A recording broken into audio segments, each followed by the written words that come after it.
Welcome to Plant Today with Amy Ray. We're here planting up my back little garden area here, little plant bed. And I already have some elephant ears that were given to me by a friend. Those I popped in about a month ago. She had a lot left over because they spread pretty vigorously under the ground by rhizomes, and so they can kind of get invasive, but I don't mind that back here because we want to fill up this space eventually. So up front here I popped in 3 lamb's ear plants. 1, 2, 3 there. These are really awesome little plants with these furry little leaves. They're nice and soft. The tag does say full sun, but I've noticed that in the full sun here in Houston they start wilting pretty bad. Water does help, but I'm hoping that in this spot that I put them, they will do okay, even though they're not going to get full sun. I'm hoping that'll help. But if I notice that they're not doing too good, I can just move them to a different area of the garden. And then I found 2 hydrangeas. This one here with some older blooms, and then that one right there, which is really just sticks at the moment. I found both of those in the Lowe's clearance rack. What's this one? And you know, this one is obviously doing well at the moment, and the reason it was on the clearance rack is because the other parts of it had some old dead branches which I just pruned off.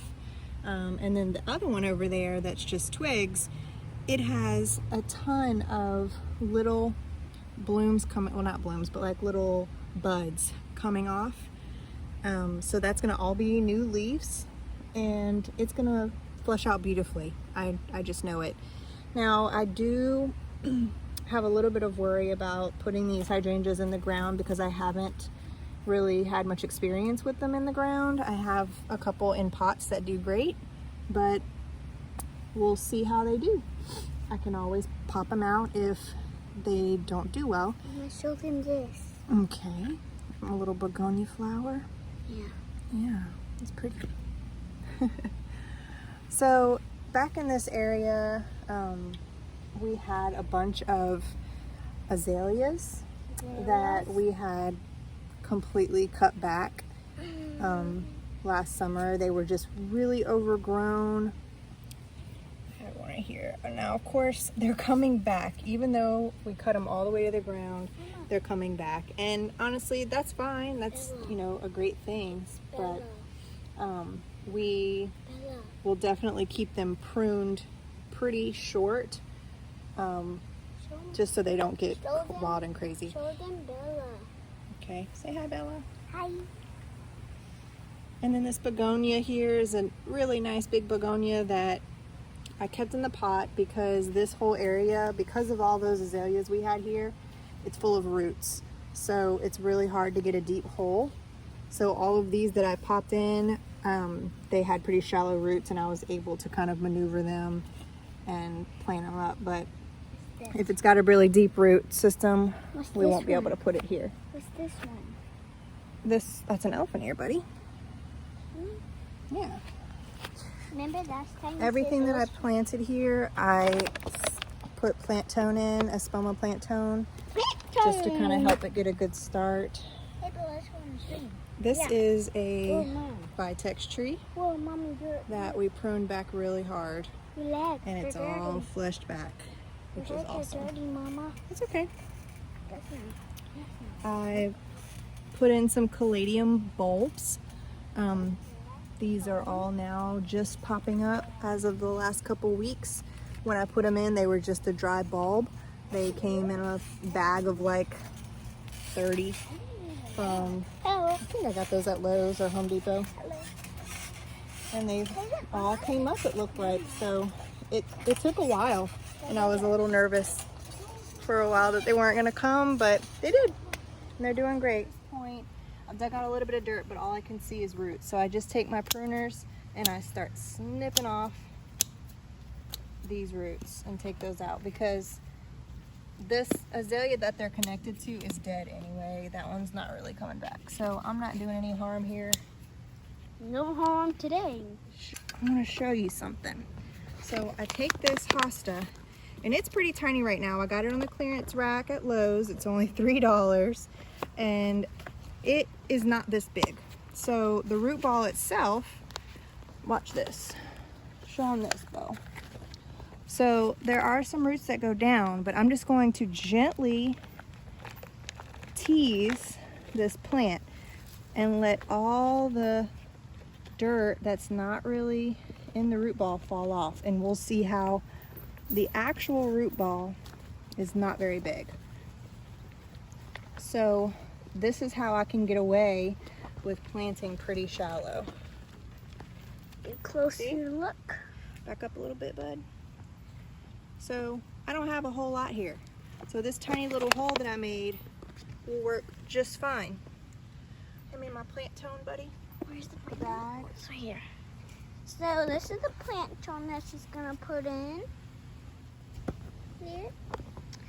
I'm gonna pick it up. There. She puts it right there with her gloves on to make sure. Make sure you wear gloves when you use fertilizer. So this helps the plant get a good start. And this Houston soil is not the best. It's a lot of clay and sand, but it's gonna do just fine. Don't forget, get a parent's permission. That's right.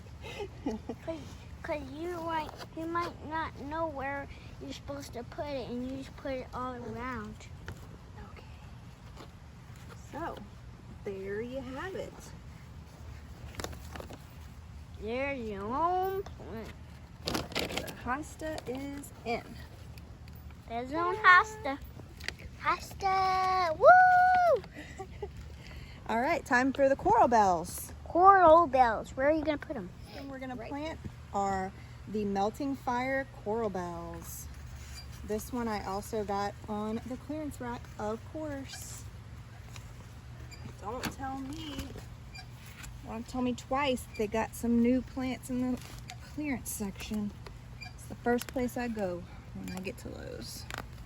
Of course. All right, so there are roots down here, so I'm just gonna, really what I do is kind of tease take it off. and like make it a little bit flatter and shorter, and it'll be fine.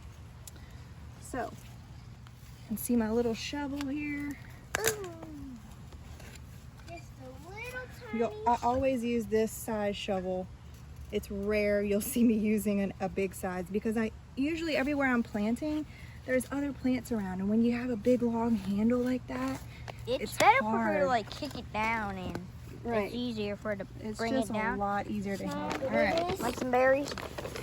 No. You think people will be interested? You think people want to watch these videos? Of course. All right, so we got some plant tone in.